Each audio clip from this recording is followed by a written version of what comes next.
कोई काम नहीं मिल रहा है, कोई धंधा नहीं मिल रहा है, कोई जॉब नहीं मिल रहा है, कोई नौकरी नहीं मिल रहा है, किसी के पास गए नौकरी के लिए वहाँ भी नहीं मिल रहा है, गवर्नमेंट जॉब में भी फॉर्म अप्लाई किया वहाँ से भी नहीं कुछ हो रहा है। आदमी परेशान है, क्या करेगा, अब मैं करूँ तो क्या करूँ। इस प्रकार से अगर चलता रहे तो आदमी क्या करेगा। एक बैठे बैठे आदमी क्या कर सकता है, घर में रहे रहे क्या कर सकता है, घर में रहे रहे अपना घर परिवार बाल बच्चा हर चीज कैसे चला सकता है। स्वास्थ्य संबंधी कोई परेशानी हो गया, बच्चों का पढ़ाई लिखाई हो गया, घर परिवार का खाना पीना हो गया, आदमी कहाँ से पुराएगा। अगर उसके पास कुछ काम ना हो, किसी के पास कुछ धंधा ना हो, तो आदमी क्या करेगा।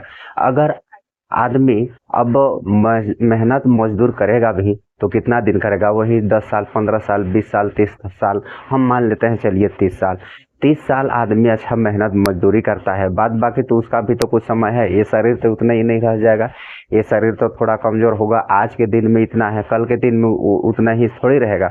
ये शरीर क्या है, नाश्वर है। शरीर क्या है, धीरे धीरे कम होता जाएगा। उस दिन को क्या वो अपना मेहनत मजदूरी कर सकता है, कोई नहीं कर सकता है।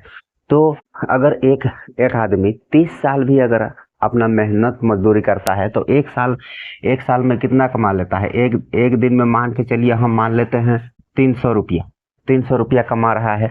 उसमें से 300 रुपया में तो उसका कुछ खर्चा होगा, खाना पीना है, स्वास्थ्य संबंधी कोई बीमार है, कुछ है, बच्चों का पढ़ाई लिखाई, इस प्रकार से अनेकों प्रकार से कोई भी परेशानी होगा।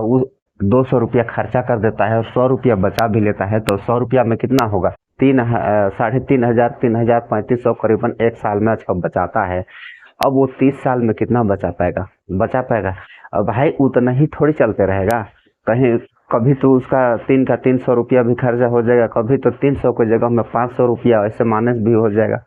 तो आदमी एक मेहनत मजदूरी करके, आप खुद समझ सकते हैं, आप खुद जो बता सकते हैं, कमेंट में मेरे को बता सकते हैं कि अब मैं गलत बोल रहा हूँ, कि आदमी कितना दिन मेहनत मजदूरी करेगा। उसको कोई ना कोई धंधा चाहिए, हर कोई को कोई ना कोई धंधा चाहिए। देखिए धंधा करने के लिए तो धंधा अगर आपका शरीर है तो भी चलेगा, शरीर नहीं है तो भी चलेगा।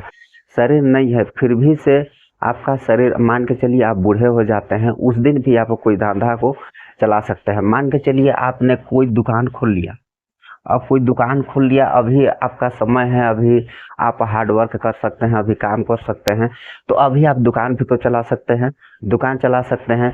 और जिस दिन आप हार्ड वर्क काम करने लायक नहीं रहेंगे, आप जिस दिन बूढ़े हो जाएंगे, उस दिन भी ये दुकान उतनी मान चला सकते हैं। और कोई मेहनत मजदूर का काम आप कर सकते हैं, अभी आपका समय है तो अभी आप कर सकते हैं। और अगर आपका समय धीरे धीरे ढल जाता है, उस दिन आप कर पाएंगे, नहीं कर पाएंगे। तो मैं ये कहना चाहता हूँ कि आप लोग मेहनत मजदूरी छोड़ करके, आप घर में बैठना छोड़ करके कोई धंधा को सोचो, कोई धंधा सोचिए, ऐसा धंधा कि जिसमें आपका भी चल रहा है, उसके बाद आपका बेटा का भी चलेगा, उसके बाद आपका नाती का चलेगा, उसके बाद आपका पोता का चलेगा। इस प्रकार से कोई धंधा निकालिए। अगर आप कोई भी धंधा अगर कर लेते हैं, कोई भी अगर आप बिजनेस अगर चालू कर लेते हैं, तो वहाँ आपका ही नहीं, आपका पीढ़ी दर पीढ़ी का बन सकता है। अगर आप नौकरी भी करना चाहते हैं तो नौकरी भी करेंगे तो सिर्फ स्वयं का आपका ही उसमें चलेगा। उसमें आपके जगह में आपका बेटा को नहीं घुसाया जाएगा, आपका नाती को नहीं घुसाया जाएगा, आपका पोता को नहीं घुसाया जाएगा। अगर उन लोग को मिल भी जाता है नौकरी, भाई अगर मिल भी जाता है, मिल जाता तो ठीक है, भला है। हम ना मिले किसी को, हम ये तो नहीं कह सकते हैं, लेकिन क्या है, आपके जगह में उसको घुसा सकते हैं, नहीं घुसा सकते हैं, भले आपसे वो बड़ा पोस्ट में हो। मान के चलिए आप कोई शिक्षक हो, लेकिन अगर आपका बेटा अगर मेहनत करता है तो हो सके आपका कलेक्टर भी बन सकता है, या तो फिर आईपीएस कोई अधिकारी, कोई बड़ा अधिकारी बन सकता है, इस प्रकार से बड़ा बन सकता है। लेकिन आपके जगह पर उसका डायरेक्ट पोस्टिंग नहीं होगा। तो इसलिए आप सबसे अच्छा, सबसे सरल और सबसे सीधा बात मैं कहूँ तो, अगर आप धंधा में रहते हैं तो आपका पीढ़ी दर पीढ़ी वो धंधा को कर लेता है, और हो सके तो आपका धंधा और भी, आपका बिजनेस और भी ग्रो कर सकता है, और भी बिजनेस बड़ा भी हो सकता है। तो आप आज लाखों रुपये महीना कमा सकते हैं, तो उस दिन को आप करोड़ों रुपया भी महीना कमा सकते हैं इस धंधा से। मैं ये नहीं कह रहा हूँ कि आप ये धंधा कर लीजिए, आप वो धंधा कर लीजिए, आप ये बिजनेस कर लीजिए, आप वो बिजनेस कर लीजिए। आपको जो अच्छा लगे, आपको जो अच्छा लग रहा है, आप जो कर सकते हैं वो धंधा आप कर सकते हैं। अगर आपको आपको मान के आपको अगर देखा जाए तो आपको कहीं पर कपड़े का शोरूम खोलना होगा, कपड़े का आपको शॉप खोलना होगा तो वो भी कर सकते हैं, चप्पल जूता का भी कर सकते हैं, आप किराना आइटम का भी कर सकते हैं, आप 4 व्हीलर 2 व्हीलर का शोरूम भी खोल सकते हैं। जैसा आपके पास सुविधा, जैसा आपके पास रुपया, जैसा आपके पास जो भी होगा, जो अवेलेबल होगा, आप वो काम कर सकते हैं।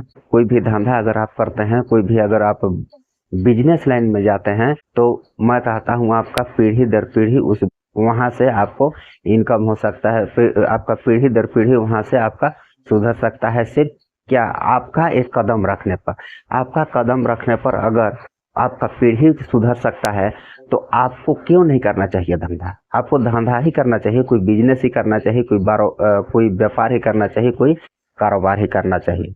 अगर आप नौकरी पर कदम रखते हैं, अगर आप कहीं मजदूरी पर कदम रखते हैं, तो वहाँ से आपका पीढ़ी भी अगर मजदूरी पर कदम रखे हैं तो मजदूरी पर भी आपका मजदूरी पर ही आपका पीढ़ी भी कदम रखेगा। ये चीज़ को आप टटोल लीजिएगा, ये चीज़ को आप जान लीजिएगा। तो मेरा ये कहने का मतलब ये नहीं है कि आप हर चीज़ छोड़ के आप धंधे के पीछे चल जाओ, अब एक कारोबार, एक बिजनेस के पीछे ही चले जाओ। तो भाई कोई जाओ, कोई जिसको जिसमें रुचि हो। अगर आपका नौकरी में ही कोई गवर्नमेंट जॉब में ही आपका रुचि है तो आप वो कर सकते हो, इसमें कोई दबाव वाला बात नहीं है, आप कर सकते हो। लेकिन आप एक हिसाब से आप सोच के देखिएगा, तो आज सबसे बेस्ट है तो है कौन? एक धंधा वाला ही, एक कारोबार करने वाला, एक कारोबारी आदमी ही, एक बिजनेसमैन आदमी ही आज दुनिया में सक्सेस है। भले एक बिजनेसमैन या कारोबारी को भले उसको मेहनत 4 साल करने के लिए 4 साल मेहनत करना पड़ता है, 4 साल वो एक नींद सोता है, ना तो एक अच्छा खाना खा पाता है, ना तो एक अच्छा रह पाता है। लेकिन 4 साल बाद अगर मेहनत कर लेता है तो 4 साल बाद पूरा जिंदगी और उसका पीढ़ी दर पीढ़ी बैठ के खाता है और आराम का नींद और चैन का नींद सोता है। ऐसा एक बिजनेस और कारोबारी ही कर सकता है। ऐसा कोई मजदूरी या तो फिर कोई नौकरी या तो फिर कोई जॉब करने वाला नहीं कर सकता है, क्यों ना वो बड़ा से बड़ा अधिकारी हो।